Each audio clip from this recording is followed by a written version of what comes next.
با سلام و درود بیننده عزیز، برنامه اخباری آزادی را تقدیم شما میکنیم. همکاران هم در دوشنبه و پراگ آخرین خبرهای جهان تاجیکستان را گرد آوردند. امروز 4 مارس است. به سرخط خبرها توجه کنید. در حالی که ایرانی ها از سرنوشت منبعده خود نگرانند، رهبران امریکایی از آنها دعوت دارند که به پا خیزند و حکومت را به دست گیرند. ما امیدواریم که مردم ایران به پا خیسته حکومت این کشور را برکنار و سرنوشت نوی بنیاد خواهد کرد. کارشناسان آسیای مرکزی و تاجیکستان تاکید میکنند که نزاع در خاورمیانه به وضع سیاسی و اقتصادی منطقه تأثیر خواهد داشت. بندرهای چابهار و بندر عباس ایران و بندرهای گوادر و قراچی پاکستان در نقشه داشتن، این سمت پورا بسته می شود. حکومت تاجیکستان به 2 شرکت وطنی اجازه داده است که در ساحل رود 5 در مرز با افغانستان زرشویی کنند. از آغاز حمله های امریکا و اسرائیل به ایران 5 روز می‌گذرد. روز گذشته هزارها نفر به کوچه های شهر میناب واقع در جنوب ایران برآمدند تا در مراسم اعزای بیش از 100 شاگرد مکتب دخترانه اشتراک کنند که روز 28 فوریه مورد حمله قرار گرفت. ایالات متحده آمریکا و اسرائیل گفتند که درباره هیچ حمله به مکتب میانه خبر ندارند، ولی مقامات ایران همین 2 کشور را برای مرگ مکتب بچه‌ها گناهکار می‌دانند. در آغاز حمله ها علی خامنه‌ای رهبر عالی ایران نیز کشته شد و بسیاری از ساکنان که از سیاست‌های ناراضی بودند شادی کردند، ولی برخی از ایرانی‌ها اکنون نگرانند که دوام کار چی می‌شود. همکارم کیومرثی عطا گزارش می‌دهد. در حالی که ایالات متحده و اسرائیل بمباران گسترده ایران را که گفتند هدفش نابودی حاکمان روحانی این کشور است ادامه می‌دهند، ایرانی‌ها را ترس و امید در پنجه خود گرفته است. در حمله‌های هوایی از 28 فوریه به این سو اکثر رهبریت از جمله رهبر عالی ایران آیت الله علی خامنه‌ای کشته شد، ولی همچنین در نتیجه آنها طبق اطلاع سازمان‌های مددرسان محلی صدها نفر آسایشته کشته و مکتب و بیمارخانه‌ها ولنگار گشتند. ما از خبر مرگ خامنه‌ای خوشحال بودیم، اما حالا این بمباران‌های شدید مرا نگران می‌کند. ایران نباید نابود و پراکنده شود. امیدوارم که آینده روشن است. مرگ خامنه‌ای را که رهبر خودکامه بوده نزدیک به 40 سال ایران را با مشت آهنین اداره کرد، برخی ساکنان در خیابان‌های ایران جشن گرفتند، ولی ذهن بسیاری‌ها زود به آن روانه گشت که بعدش چی خواهد شد. حمله یکجایه هوایی امریکا و اسرائیل به ایران عمر نظام اسلامی ایران را زیر خطر گذاشته است. برخی هراس دارند که اگر جمهوری اسلامی فرو پاشد، این کشور با اهالی نزدیک به 90 میلیون و خلق و قومیت‌های گوناگون به مثل کشورهای همسایش عراق و افغانستان به جنگ شهروندی و هرج و مرج گرفتار می شود. بمباران‌ها دهشتناکند و ما میشنویم که حمله‌های هوایی ایالات متحده آمریکا و اسرائیل به محله‌های استقامتی ضربه میزنند. ما شبانه خواب کردن نمیتوانیم و یکی از سگ‌هایم از ترس در حمام پنهان میشود. ایالات متحده و اسرائیل از ساکنان ایران دعوت کردند که به پا خیزند و حکومتشان را به دست گیرند. ما امیدواریم که مردم ایران به پا خیسته حکومت این کشور را برکنار و سرنوشت نوی بنیاد خواهد کرد. ما باور داریم که این عمل امکان پذیر است، ولی تاکید میکنم که هدف از عملیات فعلی برهم زدن امکانات موشک‌های بالستیکی و امکانات بحری آنها میباشد. اما در خیابان‌های کلانترین شهرهای ایران نشانه از خیزش نیست. کوچه ها خالی و ساکتند و از طرف نظامیان سپاه پاسداران انقلاب اسلامی و نیروهای گروه نیمه نظامی بسیج پاسبانی می شوند. ماه ینور امسال حکومتداران اعتراضهای عمومی را در ایران بیرحمانه سرکوب و هزاران نفر را کشتند. این بزرگترین تهدید به حکومت در 10 ساله ها بود. در حالی که ایالات متحده و اسرائیل به بمباران نهادهای امنیتی و دولتی ادامه می‌دهند، در تهران شهر با 10 میلیون اهالی بسیاری‌ها از خانه نمی‌برآیند. جمعیت هلال احمر ایران خبر داده است که از آغاز حمله ها تا روز 3 مارس کشته شدن 787 نفر را ثبت کردند. سازمان فعالان حقوق بشر در ایران که قرارگاهش در امریکاست گزارش داد که 742 ساکن ملکی از جمله 176 کودک جان باختند. یک زن 27 ساله در تهران میگوید بسیاری ها انتظار شنیدن خبر مرگ خامنه‌ای بودند ولی صدای ترکش و جان باختن کودکان مردم را غمزده کرده است. تأثیر جنگ در ایران نه تنها در این کشور بلکه به وضع سیاسی و اقتصادی منطقه نیز تأثیر رسانده است. همکارم ارشاد سلیمانی و امیر ایسایف با کارشناسان صحبت کردند که تأثیر ناآرامی در ایران به تاجیکستان و منطقه چی هست؟ بی‌ثباتی، افزایش افراطگرایی و تروریسم، بسته شدن راه‌های تجارت حمل و نقل و بی‌ارزش شدن اصولهای حقوق بین الملل. تحلیلگران تاجیک به این پیام و پیامد حمله روز شنبه امریکا و اسرائیل به ایران و کشته شدن رهبر عالی این کشور اشاره می‌کنند. قاسم بیگ محمد، تحلیلگر مسائل سیاسی، بر این است که آنچه در این شب و روز در ایران اتفاق می‌افتد نه تنها برای خاورمیانه بلکه برای مناطق پیرامونی از جمله آسیای مرکزی که در همسایگی با افغانستان و به صورت مستقیم از طریق ترکمنستان و بحر خزر با ایران هم مرز است، میتواند پیامدهای زیاد داشته باشد.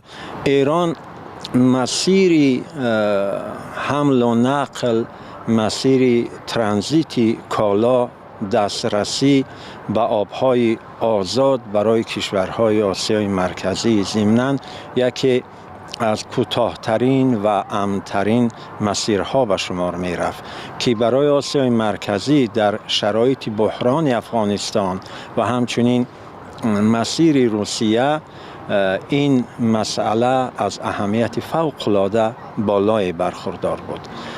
از دید این تحلیلگر ایران برای تاجیکستان جدا از تفاوت‌های نظام یا ایدئولوژی یک عنصر هویتی تمدنی مشترک در شرایط کنونی جهانی را دارد که ما شاهد تشکیل اتحادیه‌ها و ائتلاف‌ها بر اساس و مبنای تعلق زبانی و نژادی هستیم.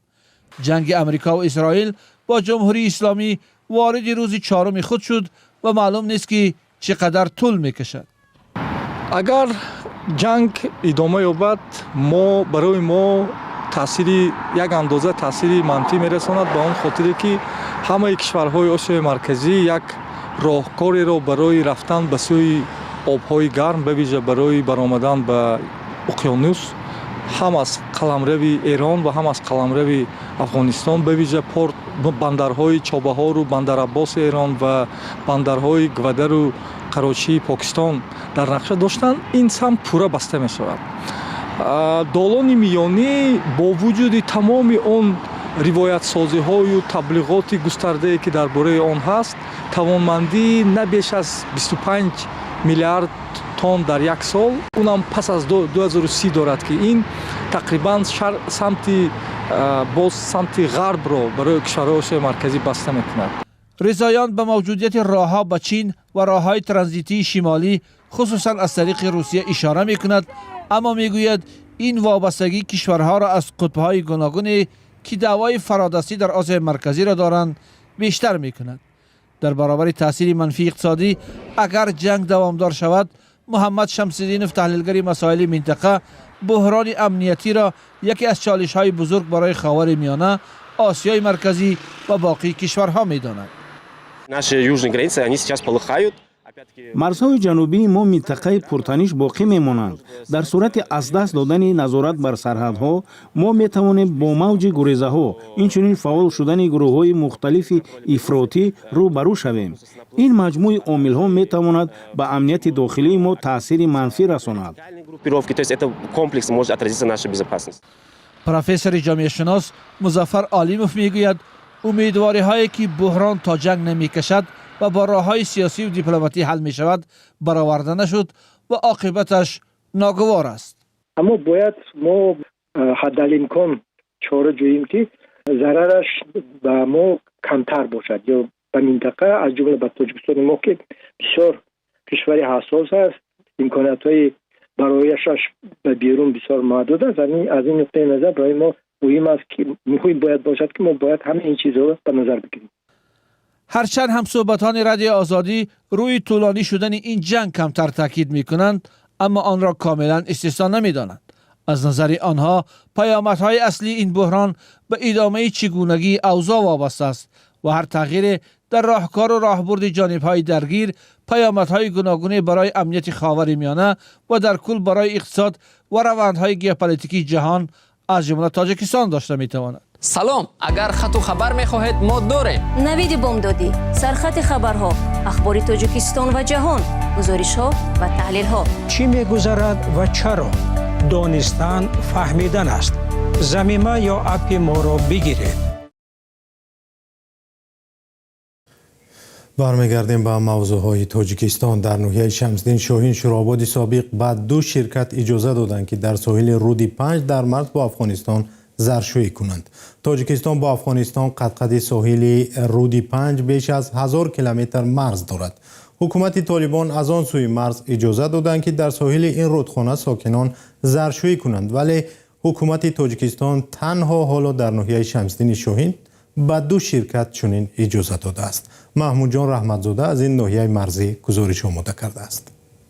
از روز ما در چشمه قرار داریم ایو پرام افغانستان و افغانستان کار کردیم که از زوادی بیبرت آمدیم استانوف تکیم بودیم.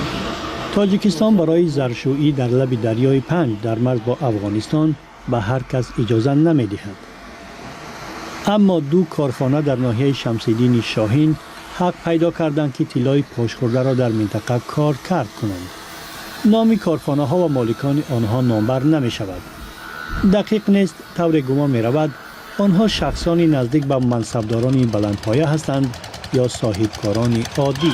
کارخانه‌ای که در مرز سرحد واقع هستند، در آنجا 2 کارخانه کلان است و کار فعالیتشون برای کارکرد طلای پاشخورده. در ناحیه های دیگری تاجیکستان که با افغانستان هم مرزند، آدمان اجازه کار در ساحل دریای 5 را ندارند. برای مثال در حدود ناحیه درواز مقامات قدقد دریای 5 سیمخوار کشیدند. ساکنان برای وارد شدن به آنجا باید رضایت مرزبان ها را بگیرند. ناحیه شمسدین شاهین از اولین ناحیه های بوده است که در نزدیکی رودی 5 کارخانه کارکرد طلا تأسیس داده است. در ناحیه کارخانه‌ای که کلان عظیم است ما برقرار گرفتیم. حاضر 3 کارخانه‌ای که ما قرار حکومت جمهوری تاجیکستان قدیم برقرار گرفتیم. از این پیش شرکت شاهین CM در ناحیه شمسدین شاهین با جلب تجهیزات و کارگران چینی اجازه زرشویی را در ساحل دریای 5 پیدا کرده بود. نام شرکت پس از آن رسانه‌ای گشت که بر اثر 2 حمله از خاک افغانستان در سالهای 2024 و 2025 چند کارگر چینی آن کشته شدند. تاجیکستان تا سال 2023 نه به مردم عادی و نه به شرکت‌ها اجازه کار در ساحل رود 5 را نداده بود تا زمانی که در آن سوی مرز در افغانستان زرشویی و استخراج طلا زیاد شد. حالا تاجیکستان برای کارکرد طلای پاشخورده در لب دریای 5 2 کارخانه ساخته است، ولی معلوم نیست که تا چه حد کامیاب خواهد شد.